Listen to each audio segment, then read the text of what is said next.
దేవుని బిడ్డ యేసుక్రీస్తు మానవాళిని రక్షించేందుకు ఈ భూమి మీదకు వచ్చారని, ఆయన చూపిన మార్గంలో విశ్వాసులంతా నడవాలని, ఆ మార్గం ఎంతో పవిత్రమైనదని Rajahmundry MP city YCP MLA అభ్యర్థి మార్గాన్ని భరతరాం అన్నారు. ఆదివారం నగరంలోని 30వ వార్డు చర్చ్పేట వద్ద గల సెయింట్ పాల్స్ చర్చ్, స్థానిక గోకవరం బస్టాండ్ వద్దనున్న హోలీ ట్రినిటీ చర్చ్, 1వ వార్డు లాలా చెరువు వద్ద గల హోసనా చర్చ్, రాజా థియేటర్ వద్ద గల బ్రదరన్ చర్చ్లో నిర్వహించిన ఈస్టర్ పర్వదిన ప్రత్యేక ప్రార్థనలలో ఎంపీ భరత్ పాల్గొన్నారు. అలాగే ఏవి అప్పారావు రోడ్ గేల్ ఆఫీస్ ఎదురుగా ఉన్న ప్రతాప్ సిన్హా చర్చ్లో ఎంపీ భరత్, ఆయన సతీమణి మోనా ఈస్టర్ వేడుకలో పాల్గొన్నారు. ఈ సందర్భంగా ఎంపీ క్రైస్తవ భక్తులను ఉద్దేశించి ప్రసంగించారు. ఈస్టర్ శ్లోకం క్రీస్తు ప్రభువు ఈ రోజు లేచాడు అంటూ ఆయన ఇచ్చిన సందేశం ఆకట్టుకుంది. యేసు ప్రభువు సిలువ వేయబడిన రోజును గుడ్ ఫ్రైడే గాను, 3వ రోజున సమాధి నుండి పునరుద్ధానుడిగా తిరిగి వస్తానని ముందే ప్రకటించి తిరిగి లేచిన రోజును ఈస్టర్ పర్వదినంగా విశ్వాసులు ఎంతో ఆనందంగా ఒక వేడుకగా జరుపుకోవడం జరుగుతుందన్నారు.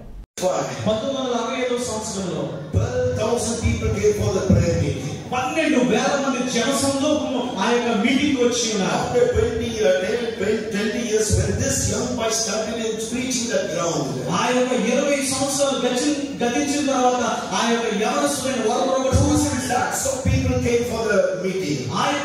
ఆ యొక్క సభకి 2 లక్షల మంది వచ్చారు. Started using this young boy. దేవుడు ఆ యొక్క యవనస్తుని వాడుకున్నారు. All around the world. ఆ యొక్క ప్రపంచ వ్యాప్తంగా వాడుకున్నారు. Who is this boy? అతడు ఎవరు అని అనుకుంటున్నాడు. He was born in Tirunelveli. అతడు తిరునెల్వేలిలో జన్మించాడు. Small village called Surandai. Surandai అనేటువంటి ఒక చిన్న గ్రామంలో పుట్టాడు. He is none other than brother teachers Dinakaran. Hallelujah. Dinakaran దైవజనుడు ఆయన యొక్క సాక్ష్యం ఇది.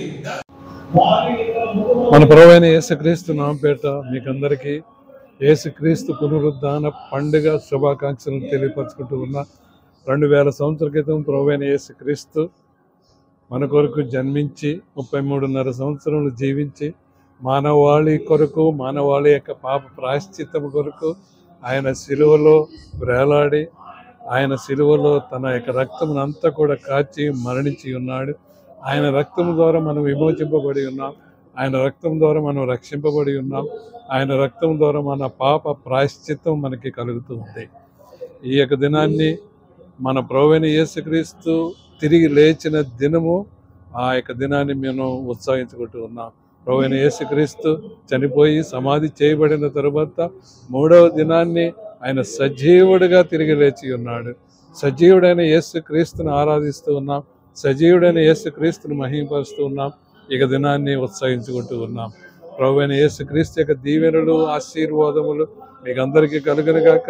మరి ముఖ్యంగా ప్రభువైన యేసుక్రీస్తు యొక్క పునరుద్ధాన పండుగ శుభములు, సమాధానం మీకు కలగాలని నేను ఇక దినాన్ని కోరుకుంటూ ఉన్నా, ప్రార్థిస్తూ ఉన్నా. బిషప్ ప్రతాప్ సిన్హా CSN సంఘ పాస్టర్ని